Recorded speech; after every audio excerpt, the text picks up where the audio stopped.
Hello students, तो कैसे हैं आप लोग। आई होप सभी लोग अच्छे होंगे। तो आज हम ले आए हैं क्लास 12th का एक नया सा लेक्चर।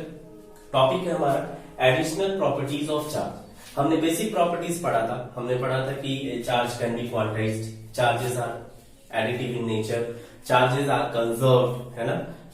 और क्या, like charges repel whereas unlike charge attract each other, हमने ये पढ़ा था। आज हम पढ़ने वाले बच्चों एडिशनल प्रॉपर्टीज ऑफ चार्ज। ठीक है, तो मेरा नाम है मनीष महक और आप अपने ही चैनल पे हैं। चैनल का नाम है स्काईफाई लर्नर। जिन्होंने भी सब्सक्राइब नहीं किया इस चैनल को, प्लीज सब्सक्राइब कर लें जाके, और आपको हम ऐसे ही अच्छी वीडियोस, एजुकेशनल वीडियोस हम आपके लिए लाते रहेंगे। तो सबसे पहले यहाँ पे एडिशनल प्रॉपर्टीज ऑफ चार्ज में जो पहला प्रॉपर्टी है वो है हमारा charge is always associated with mass. मतलब बच्चों इसको समझिए अच्छे से कि चार्ज जब भी आएगा किसी बॉडी पे, वो मास उसमें रहेगा ही रहेगा। विदाउट मास चार्ज का एग्जिस्टेंस पॉसिबल नहीं है बच्चों। विदाउट मास चार्ज एग्जिस्ट नहीं करता है।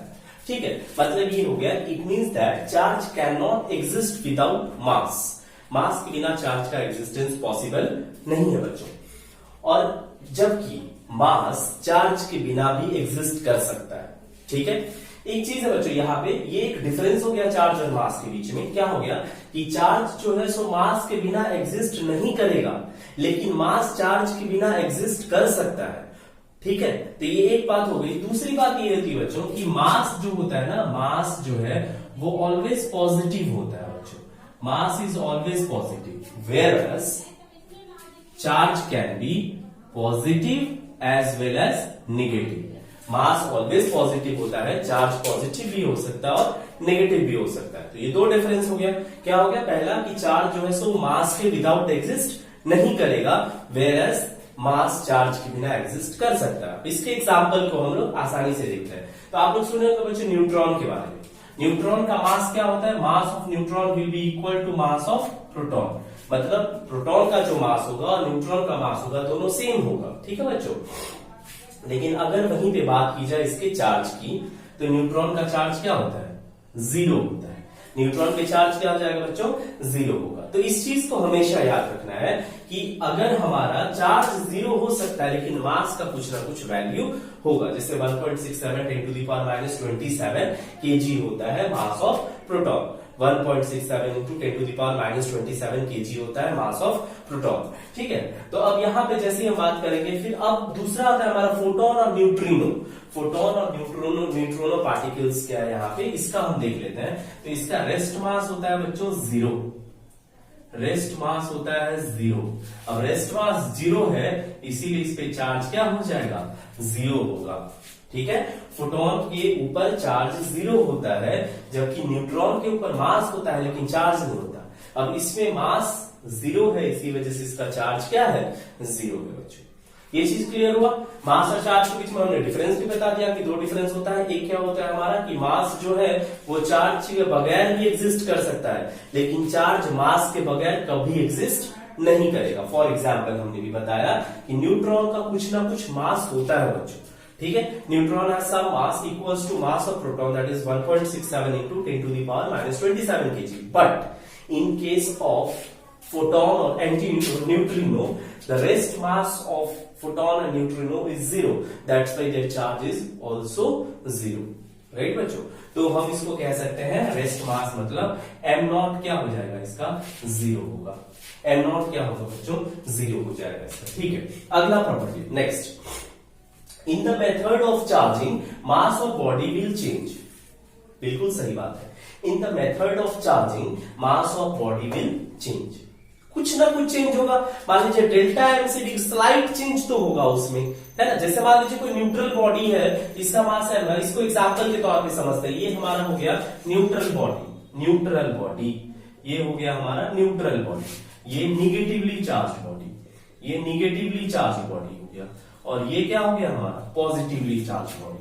तो इस कॉन्सेप्ट को अच्छे से समझते हैं हम लोग, पॉजिटिवली चार्ज बॉडी। ठीक है बच्चों, तो तीन यहां पे हमने बॉडी लिया, एक न्यूट्रल ले लिया, एक निगेटिव लिया और एक पॉजिटिव लिया। सबसे पहले न्यूट्रल के केस में देखते हैं। न्यूट्रल का मान लेते हैं मास m है, वॉल्यूम v है, और density is equal to mass by volume. हमें पता है कि ये चीज होता है, density is equal to mass per unit volume, ये हम जानते हैं।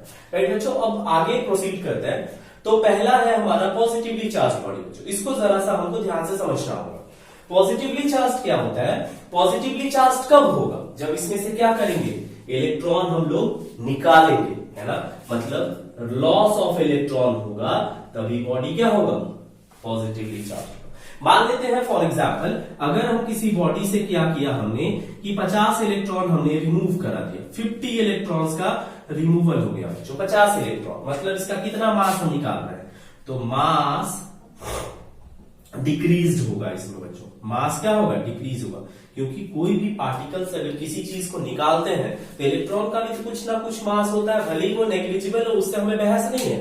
बहस है कि उसका कुछ ना कुछ डेल्टा एम से तो मास चेंज होगा ना, मतलब लिटिल डिफरेंस भी तो होगा मास में, तो मास तो वैरी कर रहा है उस बॉडी का, ठीक है। तो मास डिक्रीज कैसे होगा, तो 50 इंटू क्या होता है उसका mass, 9.1 into 10 to the power -31 KG से क्या करेगा, वो डिक्रीज तो करेगा मास।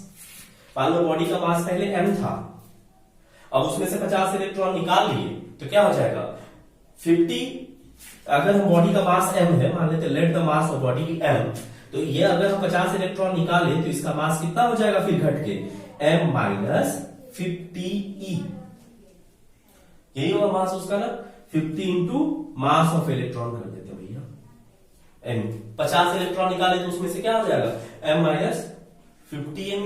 अब 50 से इसको मल्टीप्लाई करें, कम ही होगा, ज्यादा नहीं होगा, कम ही होगा, लेकिन कुछ तो मास डिक्रीज हो रहा है यहाँ पे। तो इस केस में, पॉजिटिव वाले के केस में जो m डैश होगा वो पॉजिटिवली चार्ज का मास होगा, तो ऑब्वियसली वो न्यूट्रल बॉडी के चार्ज से क्या होगा, कम हो जाएगा। न्यूट्रल बॉडी का जो मास है उससे उसका मास क्या हो जाएगा, पॉजिटिवली चार्ज बॉडी का कम हो जाएगा। क्यों? क्योंकि उसमें से क्या हो रहा है, लॉस हो रहा है, किसका, इलेक्ट्रॉन का। अब अगर हम इलेक्ट्रॉन उससे निकाल रहे हैं, if we remove electron from that body, it means that its mass reduced, इसका मास कम होगा, भले ही कम हो। हमने 50 की बात की है ना, अगर मान लीजिए इसमें से 2.5 लाख इलेक्ट्रॉन निकाल दिया जाए तो 2.5 इंटू 10⁻20 इलेक्ट्रॉन्स निकाल दिया जाए तो, ठीक है ना, 2.5 इंटू 10⁻20 अगर हम निकाल दिया तो इसको हम अगर इसे मल्टीप्लाई करेंगे तो क्या होगा, बहुत कम हो जाएगा ना मास, तो कुछ ना कुछ तो मास कमी होगी उसमें, ठीक है, ओके, ये चीज समझ में आया कि मास क्या हो जाता है, कम हो जाता है। उसका आगे नेक्स्ट पॉइंट देखते हैं, इसका वॉल्यूम बढ़ जाता है बच्चों। अब यहां पे सवाल आएगा कि भैया मास अगर कम हो रहा है तो वॉल्यूम कैसे बढ़ेगा, तो वॉल्यूम बढ़ेगा क्योंकि इस पे पॉजिटिव चार्ज आया, तो पॉजिटिव चार्ज के बीच में क्या जानते हैं, रिपल्सन होता है, तो रिपल्सन की वजह से इसकी वॉल्यूम क्या होती है, इंक्रीज हो जाती है। रिपल्सन की वजह से क्या होती है, इसकी वॉल्यूम बढ़ जाती है, इसकी वॉल्यूम क्या होती है, रिपल्सन की वजह से बढ़ जाती है बच्चों। क्लियर? मान लीजिए आपके दो दोस्त के बीच में झगड़ा हो गया, आप दो दोस्त के बीच में बातचीत नहीं हो रही है, तो एक बेंच पे पहले 3 लोग बैठते थे, 3 जने बैठा करते थे आप, अभी एक जन से क्या हो गया, आपका झगड़ा हो गया, तो आप क्या करिएगा, दोनों इधर उधर बैठ गया, बीच में जगह कोई तीसरा बैठ भी नहीं सकता, क्योंकि पता है दोनों फ्रेंड है, उस बीच में मैं क्यों पढ़ूं, है ना, कबाब में हड्डी वाली बात। तो वो दोनों क्या होंगे, सेपरेट अलग अलग हो जाएंगे, लेकिन मुंह बनाए रखने, दोनों के बीच का रिपल्सन हो रहा है, ठीक है ना बच्चों। तो जैसे ही रिपल्सन होगा ऑब्वियसली वहां पे साइज क्या होगा, इंक्रीज करेगा, खिंचाएगा, तो उसकी वॉल्यूम क्या होगी, बढ़ेगी। तो जैसे ही रिपल्सन होगा, इस वजह से क्या होगा, ये v डैश क्या है, वॉल्यूम है, तो ओरिजिनल वॉल्यूम v है, उससे क्या हो गया, इसकी वॉल्यूम बढ़ गई, क्योंकि क्या हो रहा है कि रिपल्सन हो रहा है चार्ज ना, पॉजिटिव चार्ज यहाँ है, पॉजिटिव यहाँ, पॉजिटिव यहाँ, पॉजिटिव यहाँ, क्या होगा, ये इसको रिपेल करेगा, उधर जाएगा, दूसरा क्या करेगा, उधर भेजेगा, तीसरा इसको रिपेल करेगा, ये वाला इस पे फोर्स लगाएगा, फाइनली सुपरपोजिशन लगेगा, तो फिर भी तो एक डायरेक्शन होगा रिपल्सन का, नहीं। मान लीजिए सब तरफ, अगर मान लीजिए कुछ तरफ मान लीजिए नेट फोर्स 0 हो गया, मान लीजिए ये भी इसको खींच रहा है, ये भी इधर से रिपेल कर रहा है, इधर एक चार बॉडी, यहाँ चार बॉडी है, दोनों क्या कर रहा है, फोर्स लगा रहा है, दोनों क्या करेगा, खींचेगा, तो 0 हो जाएगा। अगर इक्वल है तो ऑब्वियसली इक्वल होना चाहिए, लेकिन अगर डिस्टेंस ऑफ सेपरेशन बढ़ गया इलेक्ट्रॉन के बीच का, तो क्या करेंगे बच्चों, वहां पे तो बात आ जाएगी हमारी ना। तो हम क्या करेंगे उस जगह पे कि जैसे ही हमारा क्या हो गया कि रिपल्सिव फोर्स बढ़ेगा, उसकी वॉल्यूम क्या होगी, इंक्रीज कर जाएगी बच्चों, ठीक है, इस चीज को हमेशा ध्यान रखिएगा। इसके बाद हम बात करते हैं डेंसिटी का। तो जैसे ही वॉल्यूम बढ़ेगा बच्चों, वॉल्यूम बढ़ेगा, मास कम होगा, बात समझ रहे हैं, तो डेंसिटी भी क्या हो जाएगी, इसकी डिक्रीज ही करेगी बच्चों। जैसे ही मास घटेगा और वॉल्यूम क्या हो जाएगा, बढ़ जाएगा, इसकी डेंसिटी क्या होगी, कम हो जाएगी, ठीक है। ये चीज क्लियर हुआ। तो पॉजिटिव चार्ज में क्या होता है कि मास जो है वो ओरिजिनल मास से कम हो जाएगा, वॉल्यूम उसका ओरिजिनल वॉल्यूम से ज्यादा हो जाएगा और डेंसिटी भी क्या होगी, कम होगी। उसके बाद आगे नेक्स्ट पे चलते हैं हम लोग निगेटिवली चार्ज वाले में। ठीक है बच्चों, तो निगेटिव चार्ज वाले में क्या होता है कि मास इसका क्या हो गया, बढ़ गया। क्यों बढ़ गया, तो जैसे मान लीजिए कोई अगर एक बॉडी है, इसमें हमने 50 इलेक्ट्रॉन डाल दिया, 50 इलेक्ट्रॉन डाला मतलब 50 निगेटिव चार्ज, तो इसका मास पहले मान लीजिए m है, तो फिर मास इसका चेंज होकर कितना हो जाएगा, m डैश कितना हो जाएगा, m प्लस क्या हो जाएगा 50 इंटू मास ऑफ इलेक्ट्रॉन। इसमें से माइनस कर रहे हैं अपन, माइनस कर रहे हैं इसमें से m माइनस 50 m, मतलब m डैश क्या हो जाएगा, m माइनस 50 m। इसमें क्या कर रहे हैं अपन, m प्लस 50 m कर रहे हैं। क्लियर हो, ये चीज क्लियर हुआ, इस बात में कोई डाउट है? ओके चलिए अब बात करते हैं वॉल्यूम का। तो negative charge due to repulsion, यहां भी वही बात हो गया कि जैसे निगेटिव चार्ज पड़ेगा इस पे क्या होगा, रिपल्सिव फोर्स लगना शुरू हो जाएगा, तो रिपल्सन की वजह से क्या करेगा, ये एक दूसरे से दूर भागेगा और उसकी साइज क्या हो जाएगी, बढ़ जाएगी बच्चों। अब यहाँ पे डेंसिटी इसका क्या होगा, कम हो जाएगा। अब देखिए एक चीज हमें देखना है, मास भी बढ़ रहा है, वॉल्यूम भी बढ़ रहा है, लेकिन मास के कंपैरिजन में वॉल्यूम क्या होता है, ज्यादा बढ़ता है, इस वजह से ये क्या होता है, कम हो जाएगा। अगर मान लीजिए 2 kg मास बढ़ा, इधर वॉल्यूम ही जो है हमारा 50 सेंटीमीटर क्यूब से बढ़ गया, तो क्या करेंगे। एक एग्जांपल, एक बात हम बता रहे हैं आपको कि अगर मान लीजिए मास बहुत कम बढ़ता है लेकिन वॉल्यूम इंक्रीमेंट क्या होता है, बहुत ज्यादा हो जाता है, इस वजह से इसका साइज क्या होगा, पुराने वाले से बहुत, सॉरी डेंसिटी क्या होगा, पुराने वाले से बहुत कम हो जाएगा। क्लियर नो, क्लियर, ये 2 पॉइंट क्लियर हो गया। क्या हो गया, पहला क्या, चार्ज मास के साथ एसोसिएट होता है, दूसरा क्या होता है, मास जो है चेंज होगा बॉडी का, कब, चार्जिंग के समय, in the method of charging. Method of charging क्या क्या है ये हम आगे डिस्कस करेंगे, ठीक है। चार्जिंग के समय मास ऑफ बॉडी क्या हो जाएगा, चेंज होता रहता है। क्लियर, ओके आगे बढ़ते हैं। तो बच्चों अब हम आगे बढ़ते हैं, एक न्यूमेरिकल के साथ आपसे मिल रहे हैं। न्यूमेरिकल ये है कि 2 objects of equal mass are neutral. 2 object है अपने पास जिसका मास क्या है, इक्वल मास, और दोनों क्या है, न्यूट्रल है। ये मान लेते हैं अपन A, ये मान लेते हैं अपन B, दोनों क्या है, न्यूट्रल बॉडी है, मतलब चार्ज हो जाएगा, क्या होगा, दोनों का 0 हो जाएगा। इसका मास हम इसका भी m मान लेते हैं और इसका भी m मान लेते हैं। अब कह रहा है if 100 electrons are transferred from one body to another, एक बॉडी से दूसरे बॉडी में अगर 100 इलेक्ट्रॉन क्या होता है, ट्रांसफर होता है, मतलब कि इस बॉडी से हमने इसमें क्या किया, 100 इलेक्ट्रॉन्स ट्रांसफर कर दिए, 100 इलेक्ट्रॉन्स हमने क्या किया, ट्रांसफर कर दिए। Calculate the difference in mass between 2 objects after charging. तो इनिशियल मास m है दोनों का, इनिशियल मास क्या है, m है। After losing electron, initial mass क्या है, पहले m है ना। After losing electron mass of a क्या हो जाएगा, m माइनस 100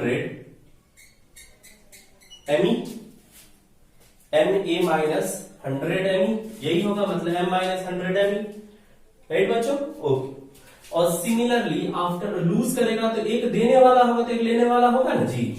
जब तक कोई तुमको देगा नहीं, तुम लेगा कैसे, है ना, वही बात है। मतलब ये अमीर है बेचारा, इसके पास बहुत पैसा है, चैरिटी कर रहा है। अगर इसके पास हो ना तो कहां से चैरिटी, गरीब आदमी कभी सुने हो चैरिटी करते हुए, बिल्कुल नहीं। जो 2 नंबर या ऐसे भी जिसके पास पैसे होते हैं वही चैरिटी करते हैं, नहीं तो नॉर्मल आदमी जो मिडिल क्लास फैमिली है बहुत कम लोग उसमें चैरिटी में आते हैं। हाँ फाइनेंशियली ना कर पाए, हो सकता है फिजिकली करे, लेकिन फाइनेंशियली की अगर हम बात करें किसी को प्रॉपर देना, राइट, तो वो तभी दे सकते जब उसके पास पैसा हो। तो पैसा किसके पास होता है, अमीर आदमी के पास, रिच पीपल।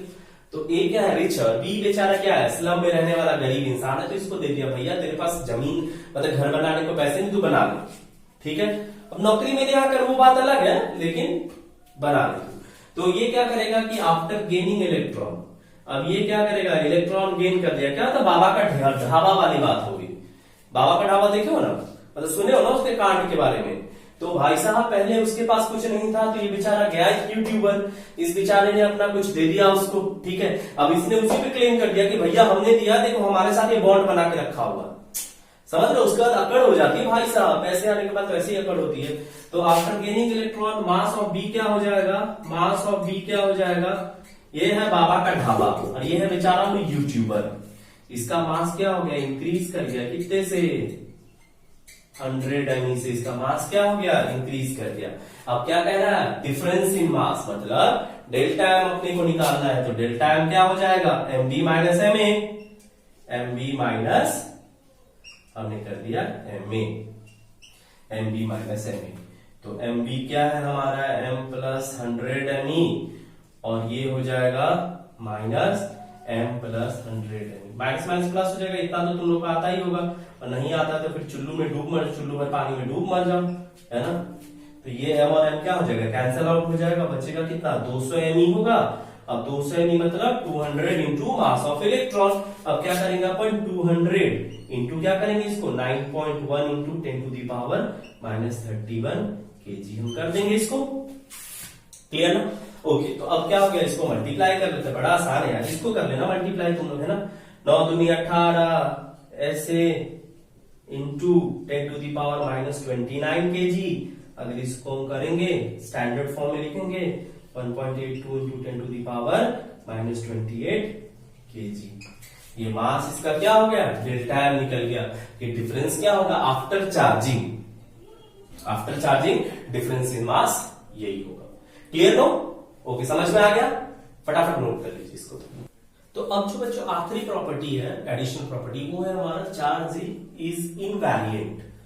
मतलब चार्ज क्या करेगा, वेरी नहीं करेगा, चाहे कितना भी पार्टिकल का स्पीड हो, उससे चार्ज को कोई फर्क नहीं पड़ता। जैसे इलेक्ट्रॉन है, उसकी स्पीड हो जाती है 10 टू दी पावर 6 मीटर पर सेकेंड। अगर वहीं पे क्वार्क्स, एंटी क्वार्क्स की बात की जाए तो उसकी स्पीड और बढ़ जाती है उससे, ठीक है। लेकिन चार्ज पे कोई इफेक्ट नहीं होता। चार्ज ऐसा नहीं है कि निगेटिव चार्ज है, बढ़ गया घट गया, चार्ज क्या होगा, हमेशा कांस्टेंट होगा, राइट बच्चों। लेकिन मास किस पे डिपेंड करता है, स्पीड पे डिपेंड करता है, पार्टिकल के स्पीड पे डिपेंड करता है। जैसे अपन काइनेमेटिक्स में पढ़े हैं, तो काइनेमेटिक्स में कितना मास वेरी करेगा, बहुत कम। अगर मान लो 100 मीटर पर सेकंड से कोई बॉडी मूव कर रहा है, मतलब 200 से कर रहा है, ऐसे अगर 10 टू दी पावर 6 से करे, 10 टू दी पावर 7 से करे, है ना, 10 टू दी पावर 8 से कर जाए, तो क्या होगा फिर। तो जैसे मान लीजिए यहां पे हमने लिखा कि मास डिपेंड्स ऑन स्पीड। अब जैसे फॉर एग्जाम्पल इसका फॉर्मूला होता है m is equal to M not root under 1 minus V square by C square, है ना। यहीं पे बात आती है मास एनर्जी रिलेशनशिप में, E is equal to mc square में। अगर कोई भी चीज वेलोसिटी ऑफ लाइट से ज्यादा स्पीड से चल जाए तो वहीं पे टाइम डिले का केस आ जाता है, ठीक है। अगर कोई भी बॉडी स्पीड ऑफ लाइट के स्पीड से ज्यादा से निकल जाती है, then there will be time delay. Time delay का केस आइंस्टाइन ने वहीं बताया था। अच्छा चलिए अभी तक ध्यान देते हैं हम लोग। तो यहाँ पे फॉर्मूला हमारा निकला m is equal to M not root under 1 minus V square by C square. M not को अपन कहते हैं रेस्ट मास। जैसे हम है अभी रेस्ट में, मान लो कि हम एक पार्टिकल है, ठीक है, हम एक पार्टिकल है, तो हमारा एक रेस्ट मास होगा बॉडी में। मान लो कि अगर हमारा 5 kg है रेस्ट मास, ठीक है। अगर हम 100 मीटर पर सेकंड से मूव कर रहे हैं तो कुछ ना कुछ हमारा रेस्ट मास वैरी करेगा, ऑब्वियस है, हमारा वैरी करेगा रेस्ट मास। कुछ ना कुछ रेस्ट मास क्या करेगा, वैरी करेगा। कोई प्रॉब्लम इसमें, कोई डाउट नहीं ना। ओके, तो अब हम क्या लिखेंगे यहाँ पे कि मतलब मास जो है हमारा क्या करेगा, स्पीड पे डिपेंड करता है, लेकिन चार्ज स्पीड पे डिपेंड नहीं करेगा। For example m is equal to M not 1 minus V square by C square. अभी देखिए इलेक्ट्रॉन की स्पीड अगर बात करें तो इलेक्ट्रॉन का स्पीड होता है 10 टू दी पावर 6 मीटर पर सेकेंड। अगर इसी की स्पीड की बात करके लेके चलते हैं हम लोग, तो क्या हो जाएगा, 10 टू दी पावर 6 का स्क्वायर कितना हो जाएगा, 10 टू दी पावर 12। सिमिलरली यहाँ पे क्या लिखेंगे हम लोग इसको, 9 इंटू 10 टू दी पावर 16। और कितना वैरी करेगा, बहुत, मतलब यहाँ पे जब अगर वेलोसिटी 0 होगी तभी मास रेस्ट मास के इक्वल होगा। अगर वेलोसिटी का कुछ वैल्यू आ गया, कोई वैल्यू है, हम तो यहाँ पे इलेक्ट्रॉन की बात करें, क्वार्क्स एंटी क्वार्क्स, इसका स्पीड और ज्यादा बढ़ जाता है, तो उस केस में मास क्या होगा, इसका बढ़ जाएगा। मतलब मूविंग मास जो है वो रेस्ट मास से क्या होगा, बढ़ जाएगा। तो जैसे ही वेलोसिटी बढ़ती है हमारे बॉडी का मास भी क्या करता है, इंक्रीज करता है। क्योंकि हम मैक्रो पार्टिकल्स हैं, हमें आसानी से देख लिया जाता है, हम अपने स्पीड को अटेन नहीं कर पाएंगे, दैट्स वाई वो क्या होगा, उसकी वेलोसिटी हमारी क्या हो जाएगी, मतलब ज्यादा नहीं होगी, इसीलिए मास में ज्यादा वेरिएशन नहीं आता रेस्ट मास और मूविंग मास में, राइट। लेकिन अगर वही चीज हम बात करें छोटे छोटे पार्टिकल्स में, जो क्वांटम पार्टिकल्स होते हैं, उसके केस की अगर बात करें तो उसका मास जो होगा एक्चुअल मास, मतलब रेस्ट मास से ज्यादा हो जाएगा उसका मास, मूविंग मास जिसको हम कहते हैं, ठीक है। तो ये हो गया। अब एक मेरा कैप्सूल है जो एग्जाम पॉइंट ऑफ व्यू से बहुत बहुत इंपॉर्टेंट है। जैसे एक है हमारा कि अगर हम सिर्फ मतलब अगर हम बॉडी एक चार्ज बॉडी है हमारा, मान लो कि पॉजिटिव क्यू बॉडी है, उसकी वेलोसिटी 0 है, मतलब रेस्ट में है बॉडी,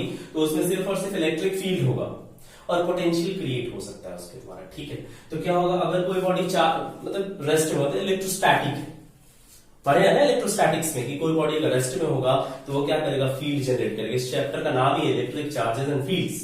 तो चार्ज जब रेस्ट में है तो उसकी वजह से क्या क्रिएट होगा, फील्ड क्रिएट होगा। ठीक है, अगर चार्ज कांस्टेंट वेलोसिटी से मूव कर रहा है, movement of charge is known as electric current. तो करंट की वजह से किसी 10th क्लास में पढ़े हुएगा आप लोग, अगर याद होगा तो, वैसे याद कम ही रहता है आप लोगों को चीजें, लेकिन फिर भी हम बता दें कि अगर मतलब करंट कंस्टिट्यूट क्या क्या करेगा, तो इलेक्ट्रिक फील्ड तो होगा, साथ में क्या करेगा, मैग्नेटिक फील्ड क्रिएट करता है। जैसे एक पढ़े हुएगा राइट हैंड थंब रूल में, अगर कंडक्टर है तो उसका मैग्नेटिक फील्ड कुछ ऐसा होगा, है ना, इस तरीके से।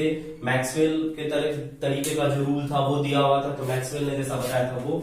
ठीक है, तो जब चार्ज क्या होगा, कांस्टेंट वेलोसिटी से मूव करेगा तो इलेक्ट्रिक फील्ड और मैग्नेटिक फील्ड दोनों प्रोड्यूस करता है। लेकिन अगर वही चार्ज वेरिएबल वेलोसिटी से मूव कर रहा है, मतलब वेलोसिटी उसका कांस्टेंट नहीं है, उसमें वेलोसिटी वैरी करता है, तो उसमें इलेक्ट्रिक फील्ड भी होगा, मैग्नेटिक फील्ड भी होगा, और वो क्या करेगा, इलेक्ट्रोमैग्नेटिक वेव्स रेडिएट करता है। ईएमडब्ल्यू का मतलब होता है बच्चों इलेक्ट्रोमैग्नेटिक वेव्स। तो अगर चार्ज रेस्ट में है तो सिर्फ और सिर्फ क्या होगा, इलेक्ट्रिक फील्ड होगा। अगर चार्ज मोशन में है और मोशन कैसा होगा, उसका कांस्टेंट वेलोसिटी से चार्ज मूव कर रहा है, देन चार्ज में क्या होगा, इलेक्ट्रिक फील्ड भी होगा और साथ साथ क्या होगा, मैग्नेटिक फील्ड भी होगा। और उसी तरीके से अगर चार्ज की वेलोसिटी कांस्टेंट नहीं है, अगर वो वेरिएबल वेलोसिटी से मूव करता है, तो इलेक्ट्रिक फील्ड भी होगा, मैग्नेटिक फील्ड भी होगा, साथ साथ क्या करेगा, इलेक्ट्रोमैग्नेटिक वेव्स भी उसमें से रिलीज होता है। राइट, तो ये हो गया हमारा एडिशनल प्रॉपर्टीज ऑफ चार्ज। तो यहीं पे हम बात को खत्म करते हैं। नेक्स्ट लेक्चर में हम लोग मिलेंगे कुछ नए टॉपिक के साथ। टॉपिक का नाम होगा मेथड्स ऑफ चार्जिंग। ठीक है बच्चों, ओके, तब तक के लिए आप लोग अपना ख्याल रखिए और अपने माता पिता का इज्जत करें, बड़े बुजुर्ग का ख्याल रखें और घर से बिल्कुल बाहर ना निकलें। ठीक है, stay safe, stay at home. Thank you.